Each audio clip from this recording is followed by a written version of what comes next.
When I'm walking down the I do want to say to Doni and many of you in this room that over a very long career in this city, all of you have helped me and my colleagues tell the truth and to try to tell.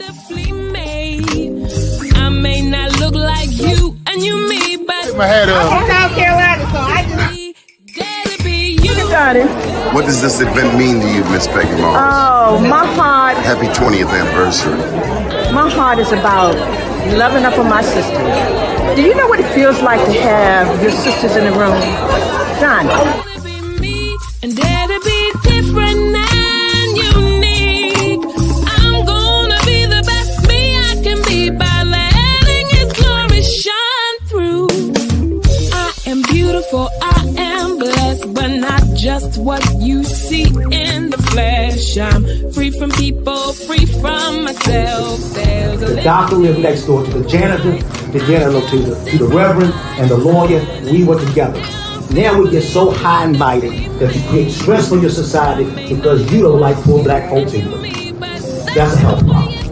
Get yourself together so I can stop being taking care of geriatric people and get back to pediatrics. I thank you, Donnie, for all you've done. Let's keep doing it all the more. letting His glory shine through. Dare to be you, dare to be me, dare to be different and unique.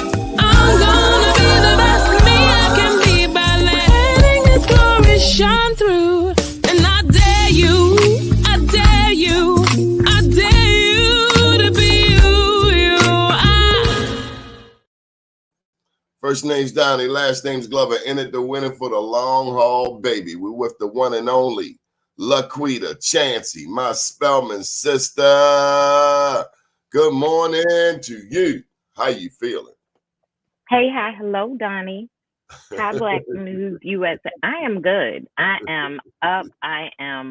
You see, I got my big hair. It's spring. Spring has sprung. The If you blooming got big is head, then what I blowing. got? I can give you some. I got a little bit to spare. What they call them, the Beijings? I don't know nothing about that, Donnie. I'm not talking about that nonsense. I I don't saw even. a cat with a Beijing. I was like, your hair look real black. I don't know nothing. I don't. Look, if you like it, I love it.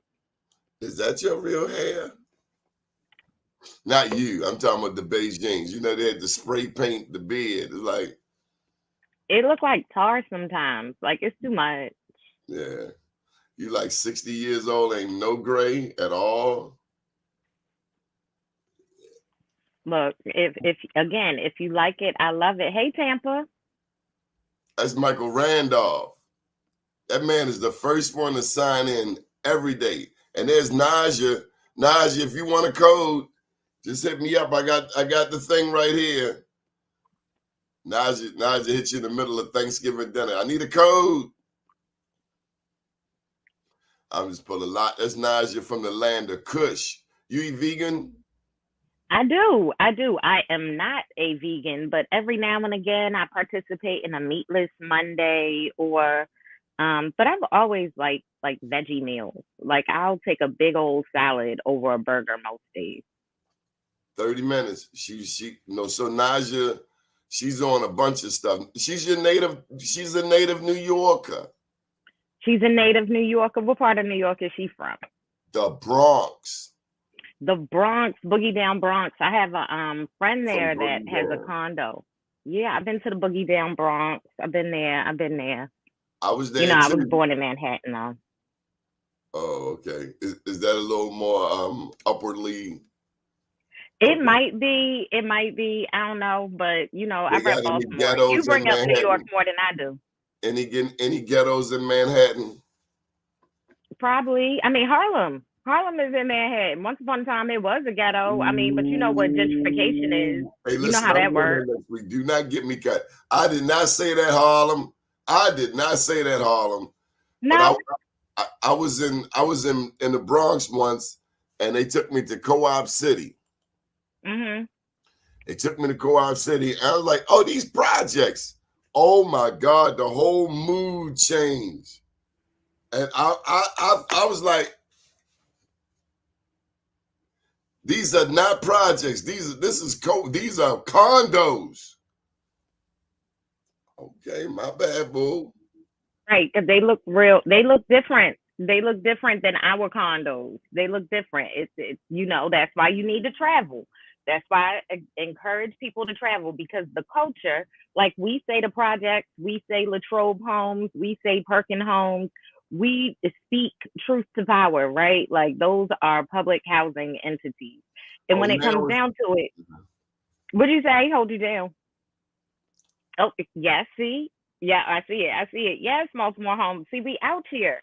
But the point is the culture of the different places. Like we call it like we see it. It is the house subsidized. Then we consider it like the project. But it you doesn't have to know be Naja. called that. We can change the language. She says you know her.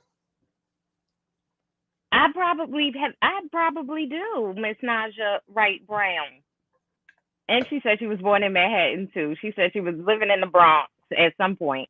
Right, because at the end of the day, New York City, I'm sure, I know we lived in Queens at some point. We lived in Newark, which is New Jersey, not necessarily New York, but they're all right there. It all does what it What's up does. with Newark? Now Oh my God.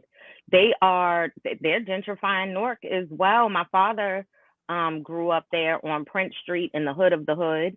And we went back to visit and what we used to call the projects, or not even the projects, but like the housing that we lived in. They done put up fences around it. It's like a whole gated community. It's a different vibe. They're redoing all the schools right there in Newark, redoing the paves of the roads, new one sidewalks, new question. trees. I have one question. Do they have bike lanes? They do have some bike lanes. They That do means, have some. that means that we are not welcome back. They do have some bike lanes. So why do you feel like that is unwelcoming to us? It's a signal that the white people are coming. Oh, well, I mean, we're 12% of the population. They They're are going to be coming and everywhere that we we are at. leaving. I mean, if we choose to do so, right? Like, are you saying that we can't afford any of the gentrification? We can't stop any of it? When they come back, at least those people who are part of that effort, they seemingly have no expectation, no interest in bringing us back. They Yeah, call it that's a good workforce point. housing, affordable housing instead of subsidized housing. This is Brandon Baines. Brandon, we had a wonderful conversation, and he and his partner are interested in taking the Joe Mann's Black Wall Street Award to the next level. I love that. And I'm willing to step back, give up the reins. Because if we're not passing the ball, then what are we doing? We hogging What are we the doing? ball. What's the point? We're dribbling What's the the point? ball, and the clock is running out. Right. All of that to the side. My Spellman sister. We're going to get into Smalltimore Homes, but having a daughter and now a granddaughter, and then maybe even a second granddaughter. Tell me about Spellman. How did you get to Spellman? Tell you about Spelman. So I grew up knowing that I was going to go to Spelman.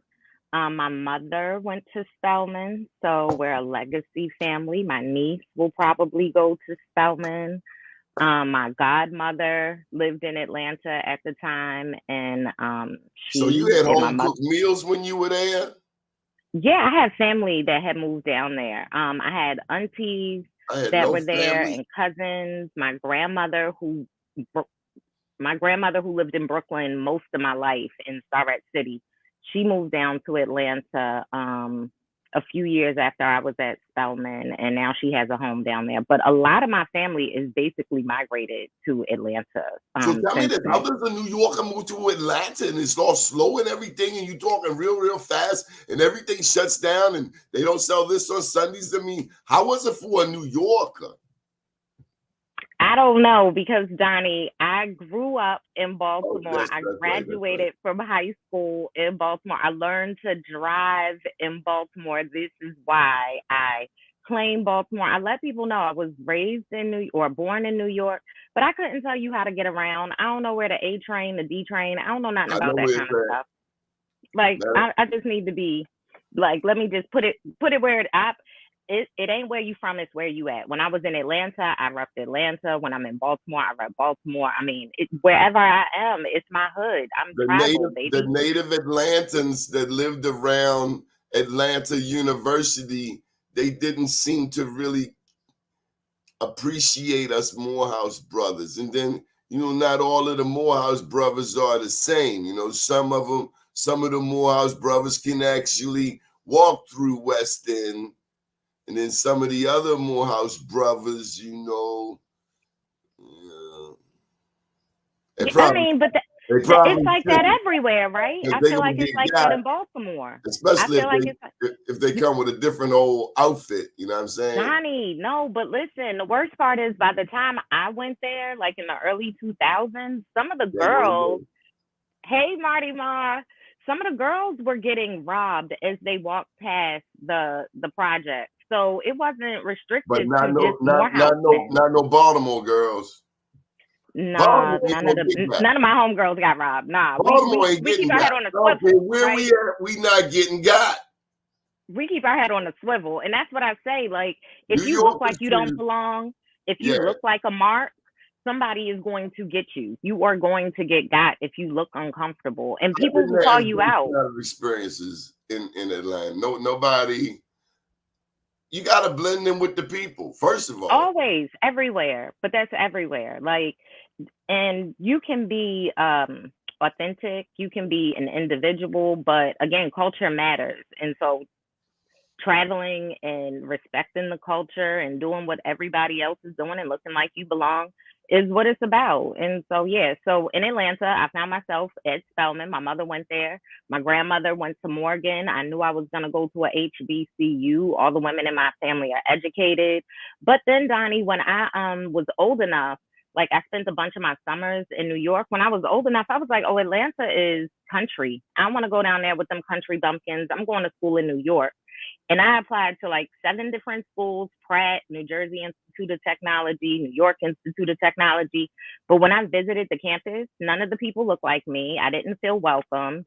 And I went to Spelman to visit the campus. It was on a market Friday. And if y'all know, like I know, in the AUC on Fridays, it goes down on Spelman's campus. Okay, we have a DJ, we got the food truck.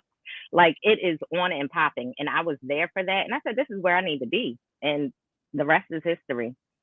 So I don't even, you're going to laugh at me, but they showed me one brochure of Morehouse, and it had Spelmanites in cheerleading outfits.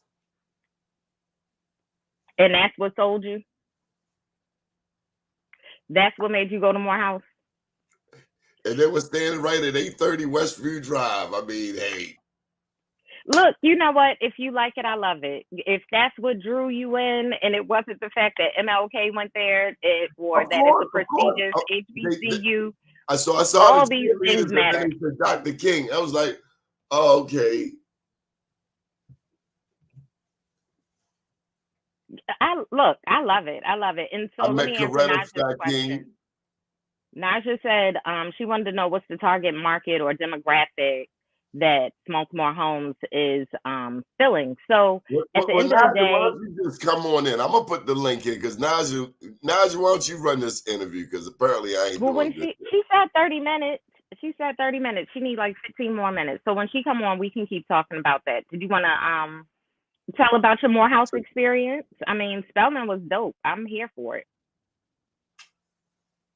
HBCUs, I would say go there.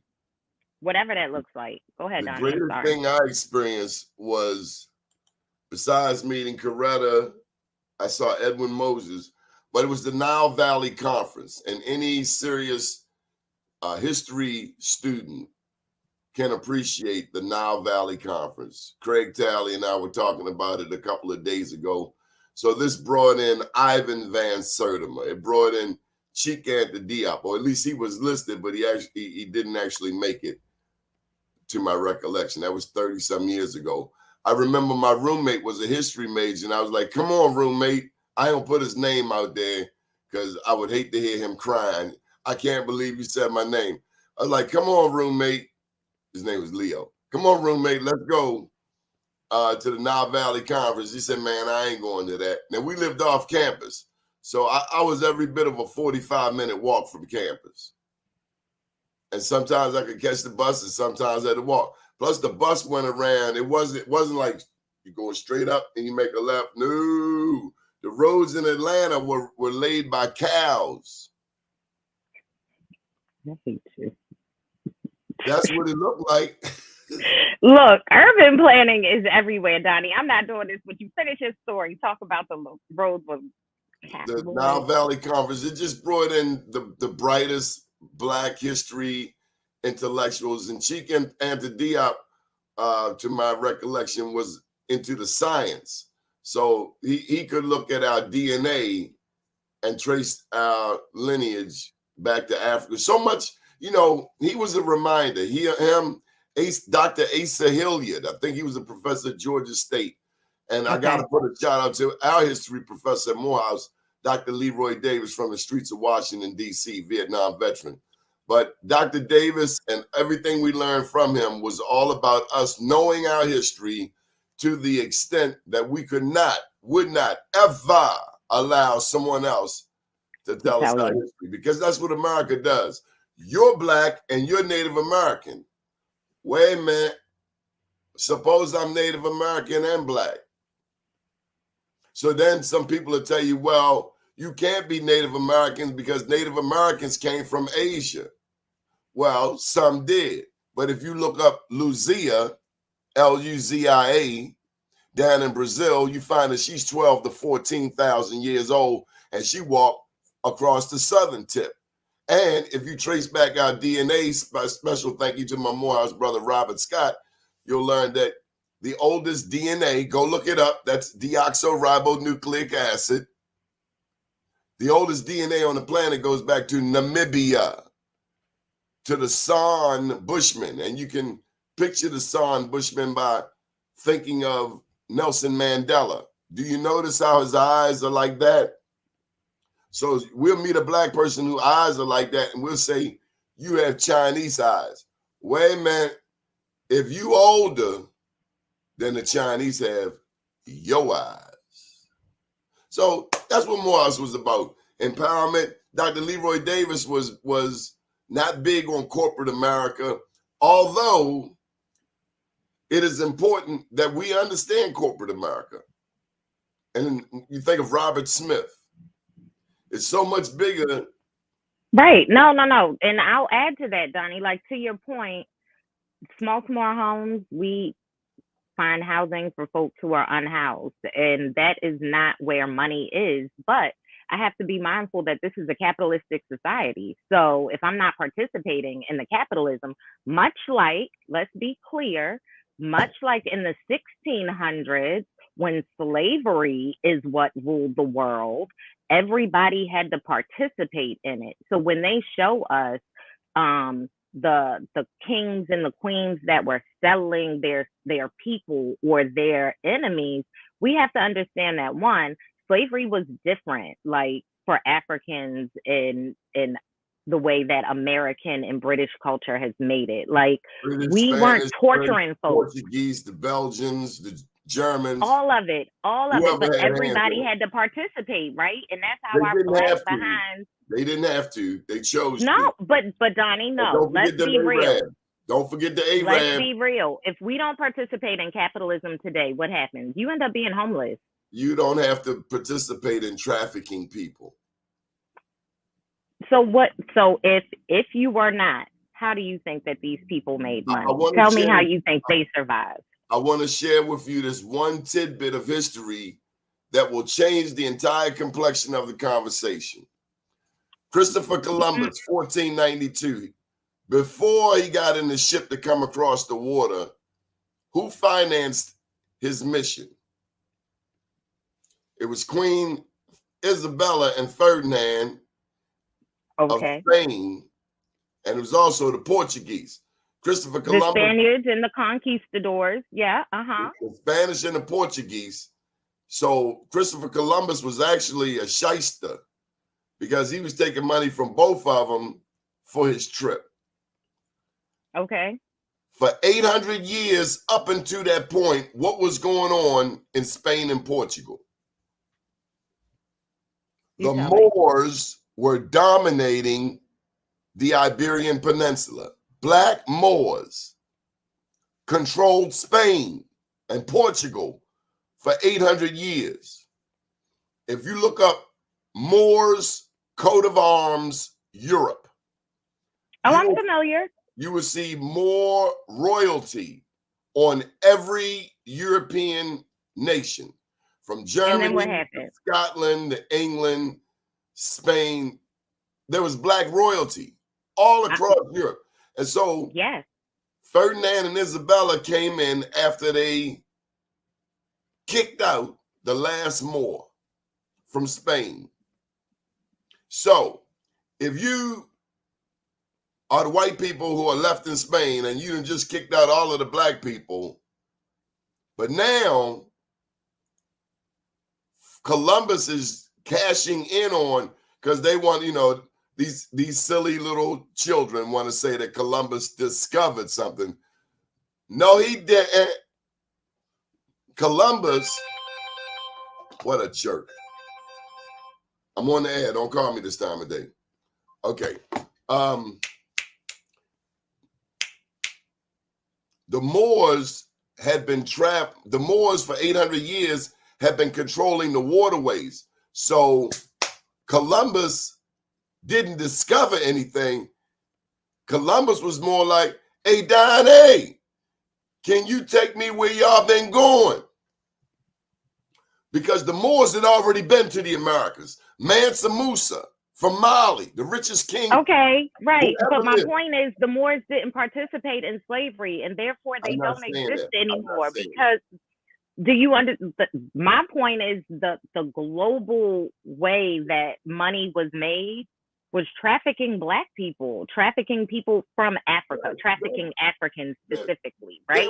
There were other ways of making money. I mean, yeah, you could be a blacksmith, but you could build houses, but like, don't justify them people's trafficking. I'm not justifying anything. I'm speaking to what history has shown us. They were damn cannibals who the Moors had taught them how to wash and bathe. This is all true. Taught doctors how not to kill women who were birthing women. Like, that was a big thing. So I'm familiar, Donnie. Like, I get but what we have to be clear about is that at some point, I don't know the history because I don't care. Not I don't care, but I don't have enough tabs open to keep that kind of information. But in the 1600s, it was worldwide. Like, it is the idea that it was okay to traffic Africans was just the norm. I have to insert with what my father said. He said the first person you need to be mad at, and I've said it on this show before, so if you're a first-time listener, don't be shocked. He said the first person you need to be mad at are those greedy-ass African kings who sold your people. I wasn't there for that. I can't dispute that somebody was a traitor. Somebody felt it okay to trade people for spices, rum, guns. Somebody felt it okay. Now, okay, I just want to say for the record, right?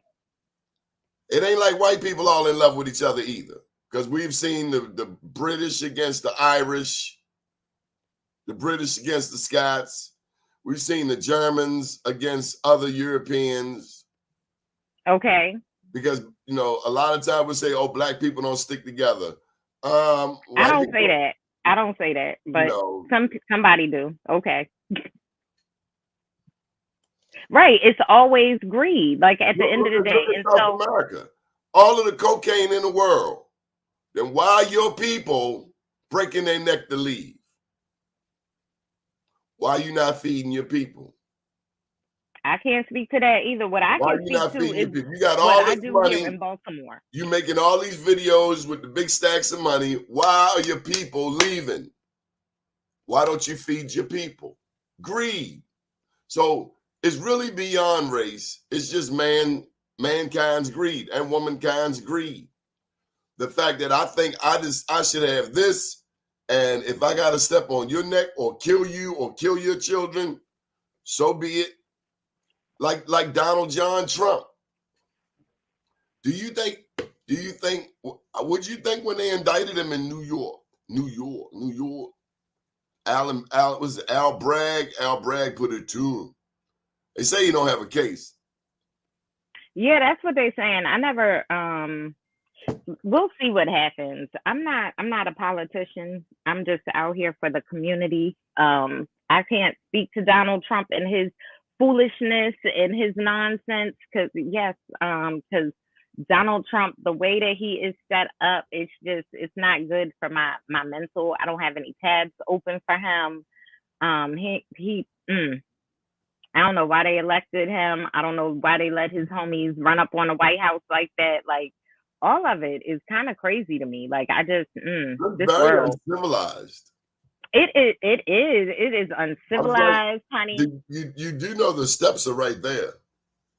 Bruh, like the steps, you can make an appointment, like all types of things. Black people were not climbing any walls, especially if they got a pair of Ferragamos on. Bruh, first of all, like what is storming the Capitol going to do? Like, first of all, we would have had targets on our backs. So I don't. But they stormed to go in there and smoke a joint in an elected official's office. Yeah, listen, Doni has. Speaking to what Nasha's saying, Doni has all the details on the politics. That's why I'm telling you that is not my lane. I'm not going to pretend to know anything.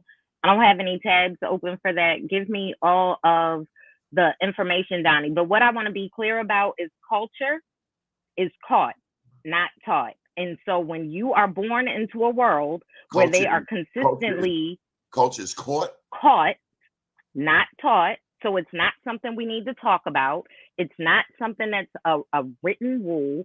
It's something that exists in the air and you become it. And so when people are selling folks and it is overlooked, then it is just par for the course. And that has been the continuous issue with Black bodies, and they continue to think that Black bodies are expendable. What's that? Did you know that there were white slaves? Yeah, there are slavery is as old as prostitution. Slaves. Like, let's be clear, slavery and prostitution, like all of these things existed before the 1600s, before the Bible, before like these are things that people have participated in forever. Somebody got their jollies off going up into Africa. Look at Brazil. Well, yes. Brazil, America has 40 million Black people. Brazil got 100 million. When they went to Africa, we were not fighting with the tools they were fighting with. And if you did not comply, it's get down or lay down, Caesar. It's much like the drug game. You're going to participate or you're going to get out the way. Well, that's why I love to talk about Haiti. Do you know that Haiti symbolizes the most successful slave insurrection and overthrow in the Western Hemisphere? That's why you will never hear anything good about Haiti in your lifetime, because Toussaint Louverture and his lieutenant Jean-Jacques Dessalines, they like the French decimated Haiti. Yeah. What was their boy? Napoleon Bonaparte. He had his arse whipped up and down the block. Napoleon got his arse whooped up and down the block. Up and down the block. That's why Haiti is the most respected tribe in the Western Hemisphere, because they kicked them out, all the way out. And that's why they're making Haiti pay restitution to this day. You making me pay restitution for making you take your foot off my neck. That's the audacity. So when Hillary and the Clintons and the Clinton Foundation go to Haiti and start pimping Haiti, start making money off of Haiti. Oh, we're here to help Haiti. Come on, go on with that bug. Not just right. Like it's all about power, class, controlling people, capitalism, the greed, the money. Like it doesn't matter who's being harmed or what type of trauma is continuing or what type of But nobody even cares. That's what I don't understand. You got black grandmothers, black mothers putting their breasts in a white baby's mouth. But then you gonna tell that same black person they can't drink out the same water fountain as you. That's a part of the psychosis that comes right, with, because it's not a mental illness. It's like intentional oppression. it has become mental illness. I think racism is a mental illness. I think so the way you feel about me saying that folks had to participate in slavery is the thing about this being a mental illness. Like y'all are choosing this. Y'all are choosing to behave this way. Like you benefit from it, and I don't know. I question the mental illness want to say of it. we're the royal family. Well, hold up. Y'all was having sex with your own cousins. That's not royal to who? Like what? Where? Who said? Why? I mean, okay, and royalty and what? So what? Like, who cares? Many of the Africans, so if one tribe beat another tribe, then who was a princess and a queen today, she's now a slave. A lot of us have royalty in our lineage, but we've been cut off from 400 or 500 years of our history. When I first got to Africa, I remember telling this man in Tanzania, I'm the first one from my bloodline. I'm sorry, folks. I'm on the air, Kenny. Why your phone not on silent though? I apologize. I just thought everybody that knows me know that and these people have been on my show. Richard, Kenny, they've been on the show. Kenny. Well, Donnie, if they like me, they might think of you at about 9 o'clock.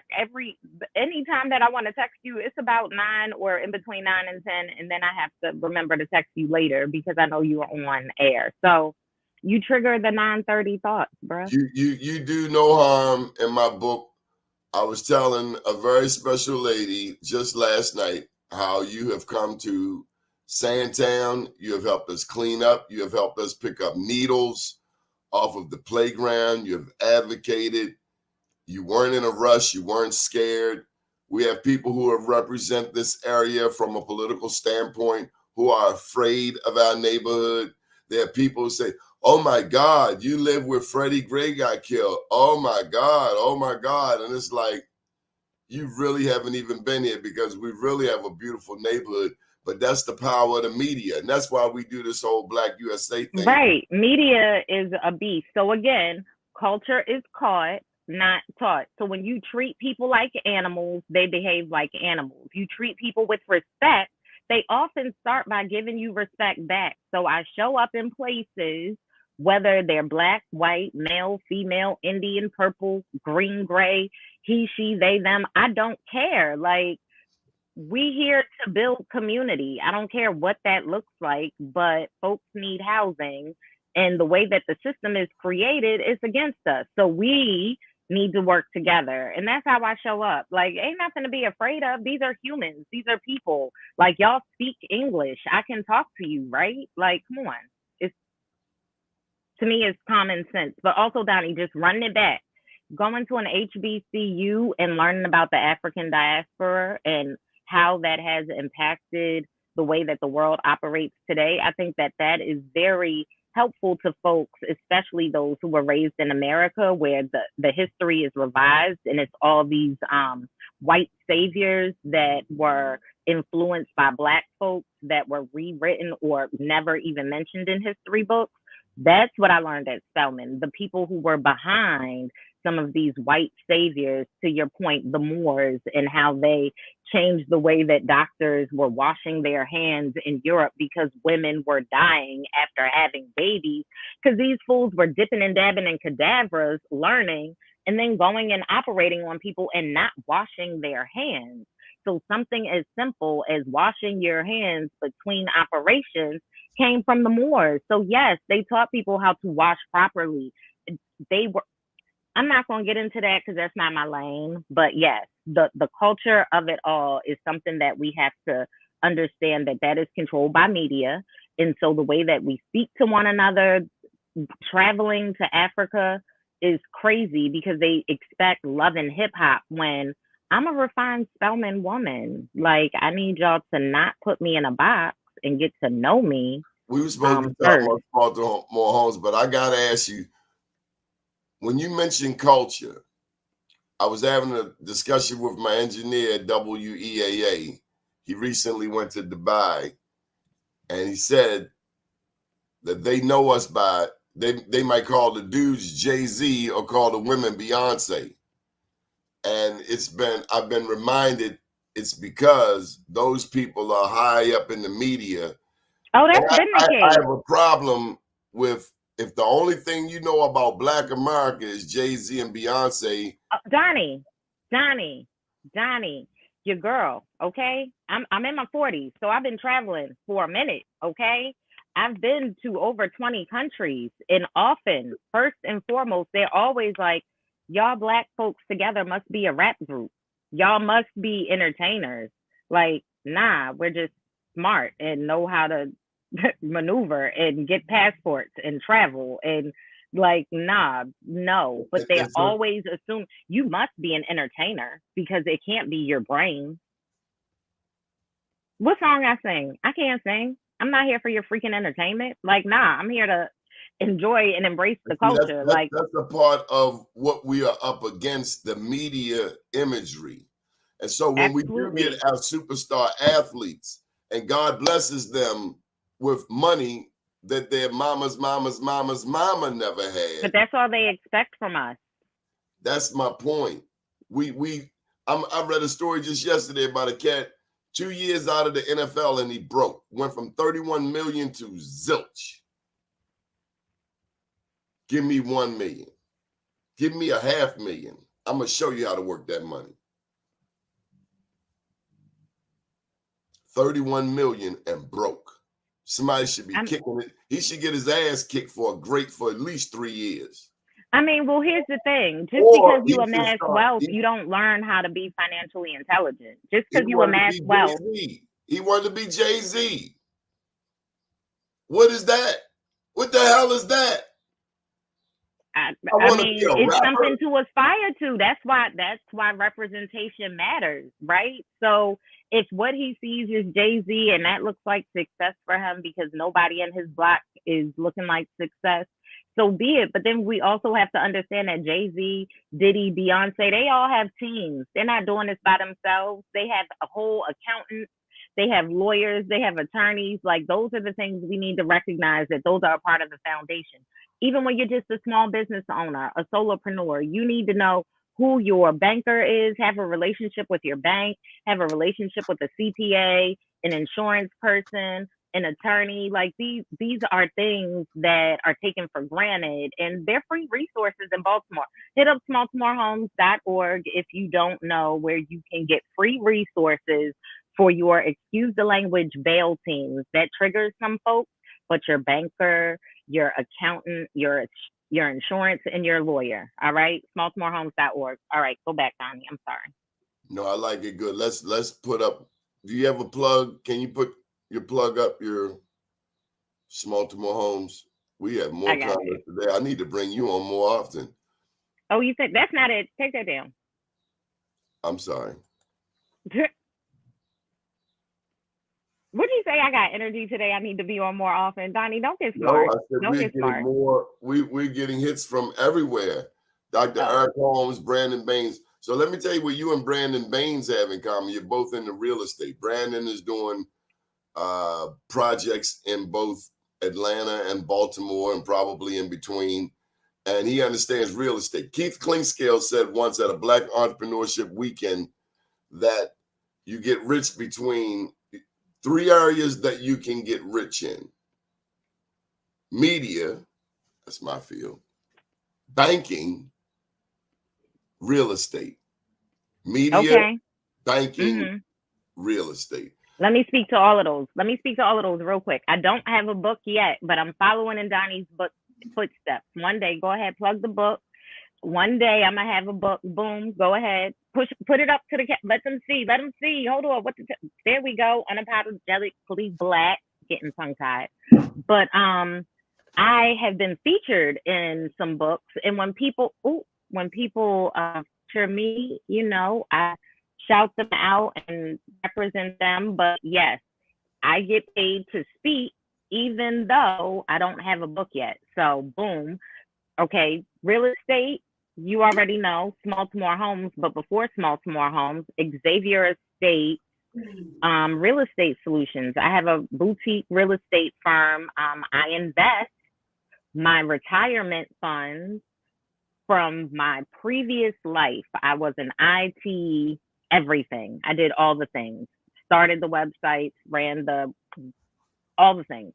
But that's the past life. We're never going back to corporate America. But to that point, I use that as a foundation to do what I want to do today. I invest in real estate in Baltimore. I would love to talk to Brandon about some tiny home communities down there, because the real estate is it's not as anyway. And so what did you say? You said the speaking, the media. All right, we got that covered. Real estate, banking. Oh, banking. Okay, so I'm not a banker, but my retirement funds is what I use to invest in properties. So I can be the bank for a particular job if it, if my budget affords it. So in a few cases, like I fund deals. And so I'm not the bank, but I can be a bank, and other people can do that too. So instead of you putting your money in, or in addition to, I'll say in addition to, but for me, and instead of you putting your money in the stock market, I put my money in real estate and invest in other small developers that are doing stuff right here in Baltimore. So that's something that I coach people on privately. I get paid to do that though, but community work I do for free. I show up and clean up with Donnie and do whatever needs to be done, because I have that privilege. Like, it's a privilege for me to be able to do that, because I suffered through corporate America, but also I was smart enough to do what needed to be done. These fools don't know me as Quida Chancey. They know me as LT Chancey, because I recognize bias. Like, all of these are things that are a part of my story and will be in my book. But, I feel like those things are knowing how to speak about yourself. For anybody that's listening, if you can articulate, your story, your path, your testimony, people will pay you, because so many people are lost and just trying to figure it out. So I'm gonna leave that alone. Thank you, Donnie. Well, thank you. So many thoughts come to mind. Black people have privilege too. Yeah. Yes, and then going to Spelman, that's a privilege. Like, folks love to tell me that Spelman is not a real HBCU, and why would they say that? Right, it's supposed to be a compliment. Like, Spelman operates like a private white institution, and this, that, and the other, as if Spelman is aspiring to be a private white. No, Spelman is a historically Black college for Black women, but other women. Never heard that before. Listen, that's because, Donnie, I need people to understand. I show up like scratches, bruises, whatever. I show up as I am. And so people don't cartel what they want to say when they're speaking to me, because I want the real. Like, tell me exactly what you're thinking, because I need to know where your head is at. And so people are comfortable with telling me the craziness, and I get told craziness all the time. So let's show them something that they're not expecting. Can you tell us how a customer, how you finance your customers' micro homes? So that's something that we're working on. But what I can say is, for me, yes, it is a privilege to be featured on Black News USA from Naja in the comments. But I will speak to this. The micro homes are funded by the community. So I show up in communities where there are already tents. And I say, yo, so who allows these tents to be here? Does the community know you? And let me speak to someone who lives in the community, is paying taxes, does have a phone, somebody that I can communicate with to make sure that these people are going to continue to be supported and have wraparound services. And so at that point, we find out if the community does continue wanting to support them. And what I mean by community is not that one person whose number I got. Like, now we're door knocking. Now, okay, all right, Pharaoh, I hear you. But now we're door knocking and we're talking to people about there's about to be a little pop-up situation over here of micro shelters. What can you do to participate, or are you against it? Like, come to these listening sessions, at least 3, at most 10, so that we can get everyone's buy-in. Because at the end of the day, some of the work that I do, we're not finding out who owns this land. We're not getting permits. We're creating homes for people who are living in tents, and living in tents that's stupid to me. That is something that people do for fun on the weekend. It is not what we should be doing full time, and it should not be acceptable. But like I said, culture is caught, not taught. So we have been seeing these damn tents all my life, and at some point, people think it's okay for folks to be living in tents. So getting back to the money, because that's what matters, right? After I'm speaking to communities, I'm talking to them. I'm telling the people, this is what lumber costs now. This is how long this is going to take. And generally speaking, it takes us about 3 weeks to do a 8x8 shelter. We need at least 20 volunteers to show up each time. I bring the tools and we do what needs to be done. And then the community continues to maintain that situation. And I go on to the next thing until in the next 5 years, the plan is to acquire some land.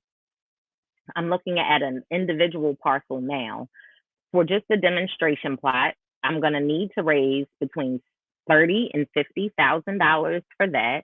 But this is a community organization. Smalltimore Homes is a nonprofit organization. The money is coming from the community and or some big funders that Doni might send my way. So that's where we're at. And I hope that answers your question. Doni, you still on mute because Pharaoh was he was getting right with us. What is gap financing? Gap financing is when that's kind of what I would do. But gap financing is when I go to Fulton Bank, and Fulton Bank is like, this is a dope idea, but how do these people going to provide, like, you are providing housing for folks who are unhoused, who don't have a job, who may not have skills. How is this going to work? The gap funding comes in when, like, I approach an Able or a Weinberg or a Brandon Baines, and I'm like, hey, I need $100,000 to offset the cost that they're looking for. They want me to show them. Can we take that up a denomination, like $100 million? I mean, let's get to the millions. Okay, I was okay. And if we need that 100 million, so the whole project is 100 million, but I can only get 80 million from the Weinbergs. That 20 would be gap funding. And that gap funding that could be community development, that could be grants, that could be private equity from a Donnie Glover, that could be anything. But the gap funding is what the traditional banks won't provide and what my clients also can't provide. It's filling in the pieces where people are like, girl, how you gonna make this work? This sounds like a crazy idea. Yes, hello, Miss Naja. I'm gonna mess Doni up. This is your show. I ain't supposed to be on here. Look, and then he done fell off. He plays so much. I'm like, this is your show, man. Like, I'm just asking questions. I met you. I don't know if you remember. We were at. Of course, I remember you. Don't start. That was the first time I heard about. I'm like, yo, this is so cool. And then now, you got people getting into the tiny homes. As a matter of fact, our social media manager, she's in the tiny home now, and they've been moving state to state. So it's amazing to hear about this industry. That's why I asked about the target market and the demographic, like, because it's incredible. It's for everybody, but it's for everybody. So to your point though, Naja, like my idea now is I've been working with the unhoused because that's who needs it the most. But it's bigger, like LGBT youth can have their own village. Right. Seniors can have their own village. Right. Mothers and children, solopreneurs, all of these individual marketed folks who can have a community where they feel welcomed and warmed and all of it. So I can't afford to put the houses right there now, but I'm building community in your Pigtown, in your West Baltimore, and talking to people like, hey, what is it that you want your green space, your community, your village to look like? Because I'm going to start with y'all. I'm not going to Baltimore City to talk to them just yet because I need to know what the community wants. This isn't a gentrification plan. Right. This is a sustainability plan for communities that are, you know, trifled with blight and vacancy and, you know, poverty, all the stuff that right. And it's enough opportunity for us. I'm always amazed. I need to really dig into your organization and learn more about it and what's happening in that space, because real estate is definitely on my list of things that I want to invest and get into, you know, stocks and all that. I've done that, but this is, you know, and it's just, everyone's trying to size down. I'm not gonna say everyone. You got those folks that they're trying to cut costs and the rents are too much, and it's like we gotta save money. It just makes sense. Yeah, it just makes sense. And then living smaller, you have smaller utility bills. It's easier for you to put solar or a watering catchment, composting toilets. So thinking of things that will continue to make the community better. So one of the issues with Baltimore is that we have lead infested everything, our water, our paint, our homes. And so with all of these vacant and abandoned homes, that is now leaching into the ground. So we can't grow food from there, all the things. But I can show up and say, hey, if this is something that you want to start to repair, maybe we can plant some mushrooms. Get the mushrooms to clean out the soil, and then we can start to till the soil, and now we can start to plant vegetables after the mushrooms have done what the mushrooms were supposed to do, right? So just starting small. You might not want to house people who are unhoused, but no, you might want a community garden or a beautiful green space or a community mural. Like Smalltimore Homes are just showing up to fill in the gap so that communities can continue to move forward without waiting on gentrification to take us over. We gotta get some of your material down at the Vegan Soul Fest, either on the table or get you down there or something like that. Because yes, we gotta. So you know Nicola Norman. Nicola's my good homegirl. She's participating in Vegan Soul Fest. If you don't know her personally, her thing is Garden of Nicola. Oh, but okay. you should come to. Yeah, I know you do. Yes, that's what I'm saying. The same Nicola I think you're talking about. She worked for Land of Kush for a little while.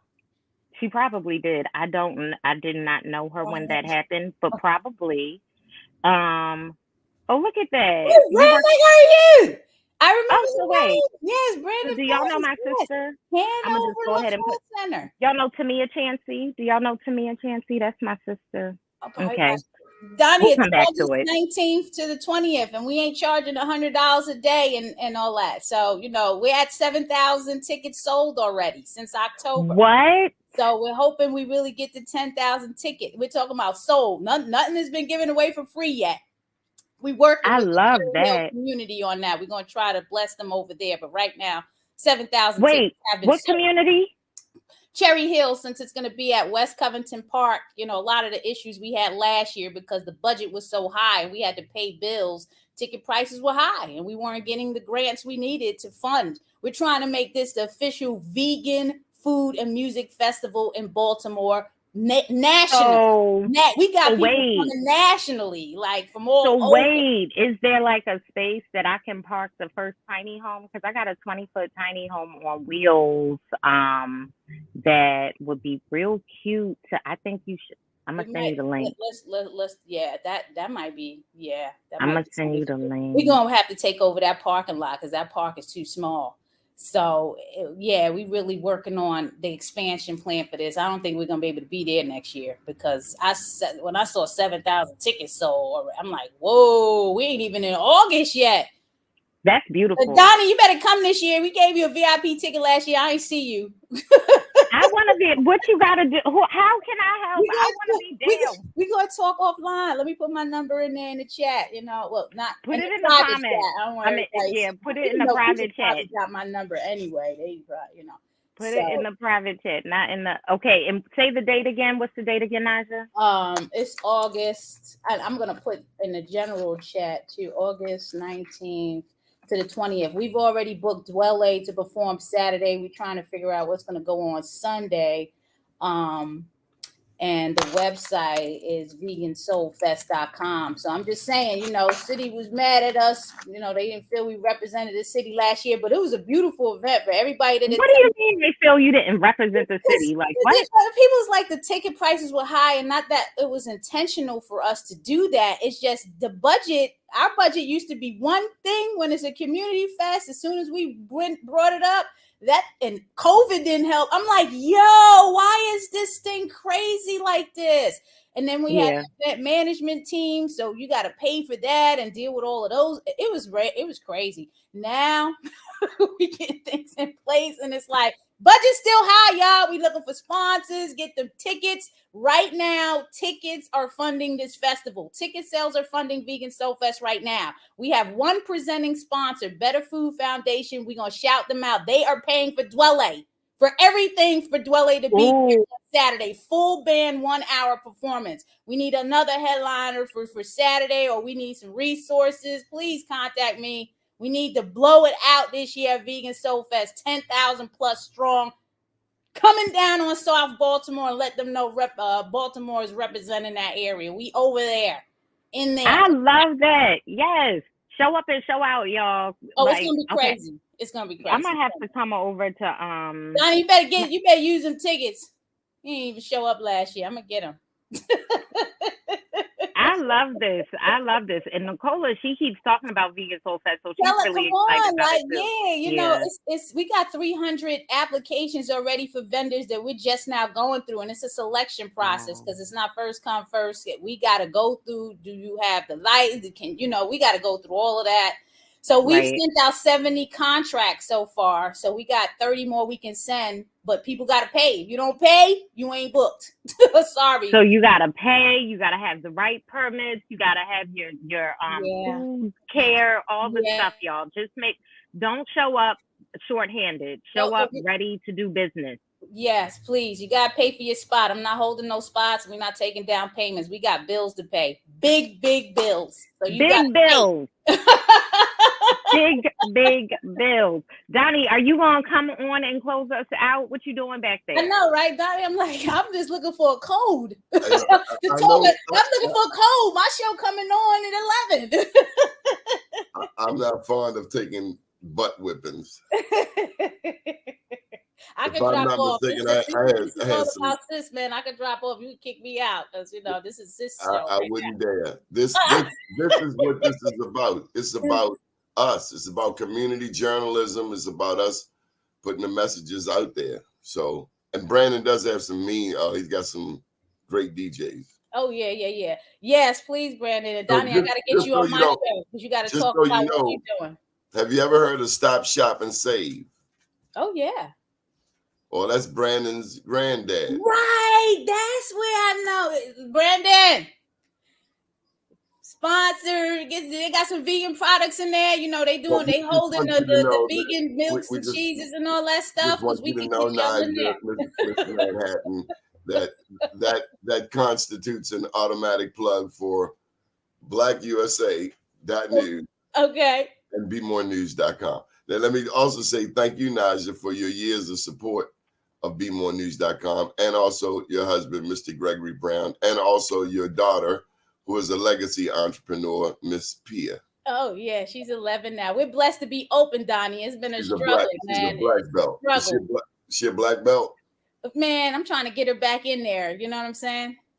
She gonna So go Naja, there. you're saying it's a struggle. How can people help besides coming to buy food? How can The people like? restaurants, yo, man, like the cost of running a restaurant is very expensive at this time. I'm really blessed that we are still open because labor, operating expenses, taxes, food costs, you know, and we're one of them black businesses. We staying open. It's not like we closing this day and we these out. Greg refuses to close any hours and any day. He don't care how high the costs are going. I'm like, we gotta do something, yo. Right, We're gonna be in right. a tiny home in a minute. Like, No, you're not.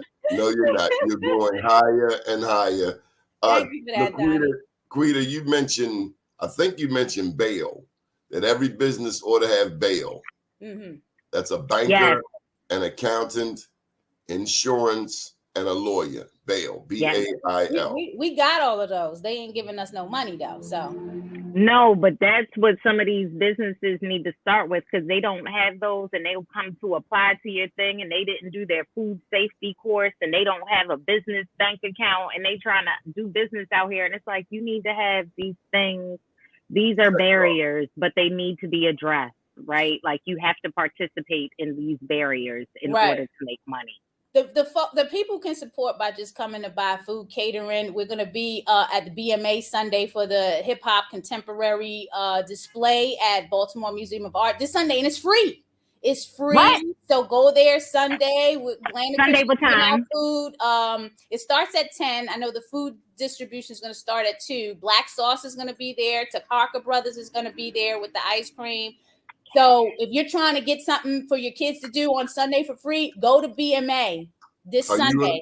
You're going to be there. Oh, absolutely. I saw the pre-display and it is amazing. So you're going to want to come and support and take a look. I got to ask you two phenomenal black women, your thoughts on having a black woman vice president, a black governor, a black attorney general, a black treasurer, a black mayor, a black city council president, a black Baltimore city comptroller.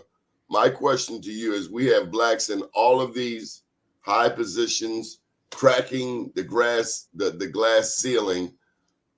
How has all of that political mobility translated into the economic empowerment of our community? I'll go and I'll let LaQuita go because she'll probably have a better answer than me. I don't vote for the government. I vote for me. So I don't really care what they're doing. I vote for me because I'm the one that got to walk these shoes and deal with this stuff in here. Now, I'll reach out if I need help here and there, but I'm not dependent on them to do nothing for me. That's how I'm saying it. And so I will say that, yes, representation matters. I remember being a kid looking at all these white men like, Daddy, Mommy, where the black people that ran America? And they're like, ain't no black people or women run America. And it just blew my mind. So representation matters, right? But the system going to do what the system does. So until they are doing things that are completely outrageous and dismantling the system, like they just pieces of the puzzle. They're just gears that continue to turn, and the system's going to do what the system does. Because again, like I said, culture is caught, not taught. And when they show up in these rooms, they're going to probably do what their predecessors done because that is what was successful. That is what people accepted and was permissible. So I don't need their permission for anything. They need my vote. So I would love for them to show up to a Smalltimore Homes event or a combined vegan Smalltimore Homes event over at the store. So tell us where the store is so that people can come and buy food, Naja. Land of Kush, landofkush.com. We're at 840 North Utah Street, right on the corner of Martin Luther King, close to the Hip Hop Chicken. So you can come right there and see us. We're right next door. And I appreciate your answer to that question because I didn't even think representation. You know why? Because action votes louder than words. You could represent, in the action. Some of those people have supported Land of Kush and ventures that I have been involved with. So I appreciate their support. I'm looking at the big picture about what's been going on, how many decades in this city and in Newark and, New York, whatever. Just it's too many poor people and too many people leaving out. Like, what are we doing about that? Okay, here's the second question. I'd be very fascinated if you could get one of the two, if not both, of the Justins from Tennessee, Justin Jones, Justin Pearson. Any thoughts on these two young men who were both expelled from the Tennessee legislature and the fact that they made a stance and became instant heroes by the supermajority Republican Tennessee legislature filled with white males? I have So to we're pick up on that. amazing. Yeah, I get We're slaughtered in politics with Donnie, so I'll pass that on to you. again, it's not my lane, but all we need is access. All we need is opportunity. Like the fact that they were ousted is why they're being saluted and celebrated now. So the system is going to continue to do the BS that the system does. And so I'm glad that whoever reinstated them went through what it needed, did all the things to support them. But it annoys me because these men were doing what they were doing before they were voted out. And now that they were voted out and back in, we're all like, let's celebrate them. They should have been celebrated before for what they were doing because they didn't change anything. Like, and that was why they were not welcome there. So the system is going to keep doing what the system does, and they're going to keep putting out the little, not the little black guys, but the people that are there to shake up the system. So that's my problem with it, that they're being celebrated because they were ousted. Like, give them their flowers. Like, celebrate people while they're doing what they're supposed to be doing when they're doing it, not after they suffered some trauma and bled all over the damn place. It's so backward. I can't. It's too draining on me. I have my own problems, so it's really sad. So I got to be my own bank. I got to follow in that direction so that I can help more people get to where they have to go. Hey, blessings. Hope I'm praying that happens. And I feel like that's how most of the Black women I know show up, and I thrive around Black women. So y'all should come to the community walk that we have at Lake Montebello. It's free, 99, Sunday mornings at 9:30 a.m. We walk around Lake Montebello with a physician. We do some mindfulness. We do some movement, and then we have a community conversation to see who's showing up and what kind of support and resources folks need. We can also promote the Vegan Fest. Man, okay. Last question. Perfect. Last question. What are your thoughts on the upward mobility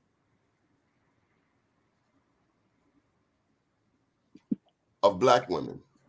Well, Black women are breaking ceilings like never before, opening businesses more than any other American. It's stressful though. It is so damn stressful. It's not easy. Go ahead, Naja. I'm gonna let you start. Go ahead.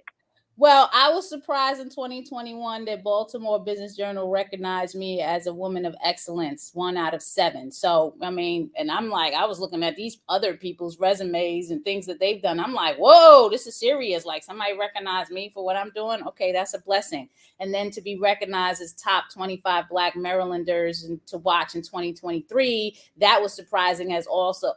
So somebody's watching and looking at something, whatever this little vegan movement and whatever I'm doing. Hey, I'm gonna keep moving. Yes, if you like it, I love it. And the upward mobility of Black women, I feel like for about maybe the past 5 to 10 years, we've been the most qualified demographic or the most educated demographic. Like, so many Black women have doctorates, but yet we are still being paid less than white men, generally speaking, less than white men, Black men and white women, to be completely honest. So the upward mobility, Black women make less than Black men. I mean, yes. So many Black men being incarcerated, is that a fact? When we're talking about the IT field that I came from, I would have to work until August of this year to make what a white man made last year. I would have to work until, what was it? Not June, May of this year to make what a Black man made. And then I think white women are right behind or right next to Black men. Either way, I hear what you're saying, Donnie, right? But the statistics of it all is not matching the education and the awesomeness of the Black women that I know.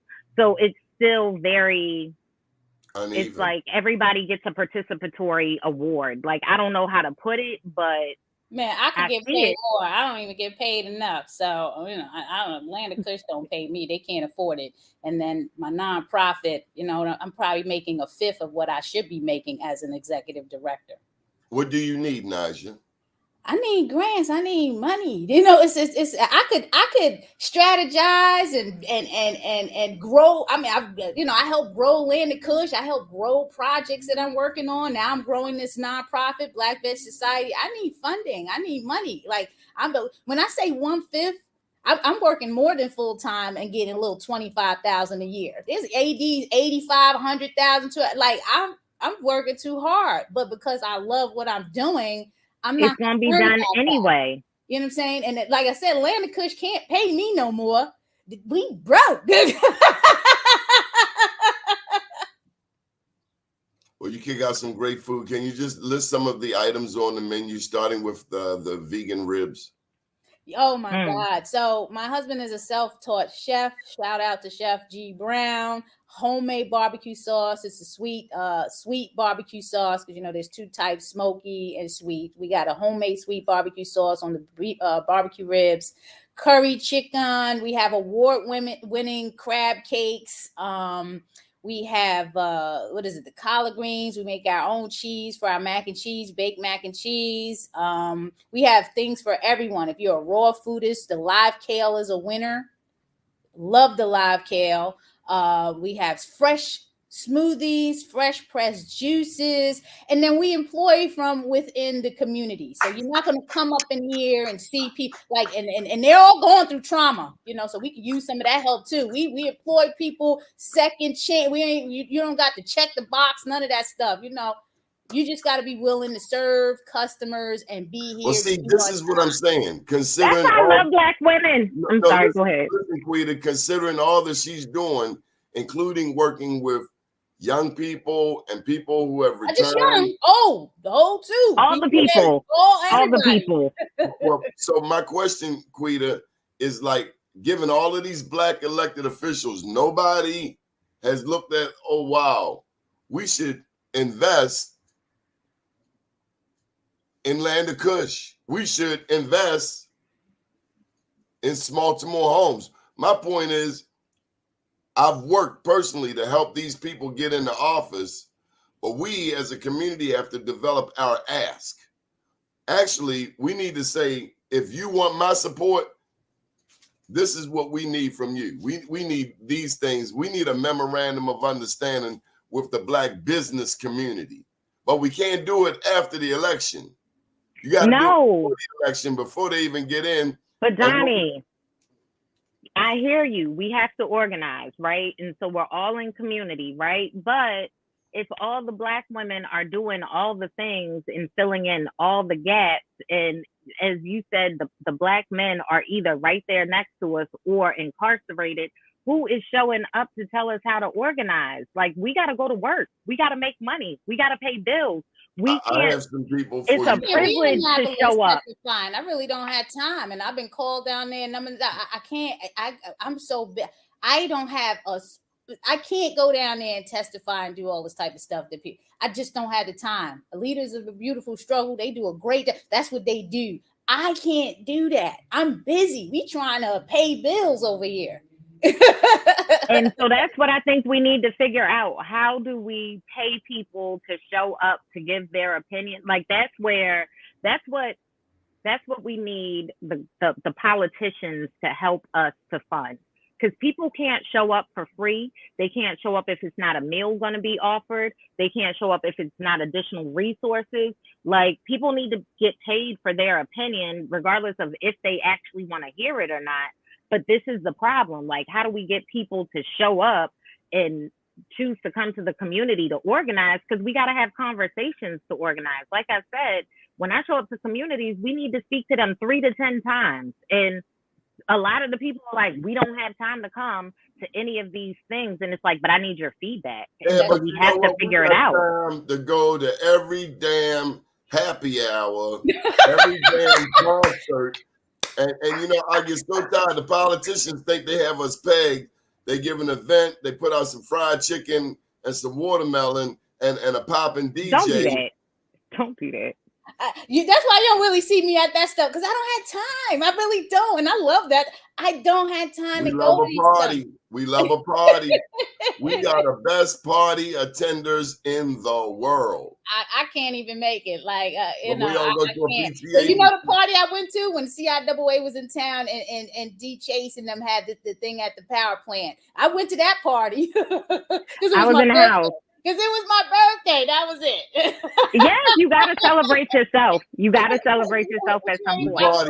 We party way too damn much, and our biggest ask is a bigger venue for a bigger party. We need to own some damn real estate, and we need to move some of these pieces and stop playing ourselves short. You're right, but we party so hard because there's so much damn trauma. We party so hard because there's so much trauma. Like, I hear you, Donnie. I hear you, but we need more empathy for our people too, because they going through some things, and we need a check. Somebody loan us $50,000. Come on and reach out to us. We're gonna give us the loan. And we got some black gatekeepers, Naja. We have too many blacks in position for us to be struggling. There are black people who are in position, and they may need to be taken out back to the woodshed to get a little checkup from the neck up to remind them that to whom much is given, much is required. The services, the rent we pay for living, that if you aren't helping be a part of the solution, then you're part of the damn problem. And that little job you got in Annapolis, a city hall, it's only 4 years, boo-boo. Mm-hmm. My name's Donnie Glover, and this has been The Morning Show. Good morning, world. Nice seeing you all. I need that code.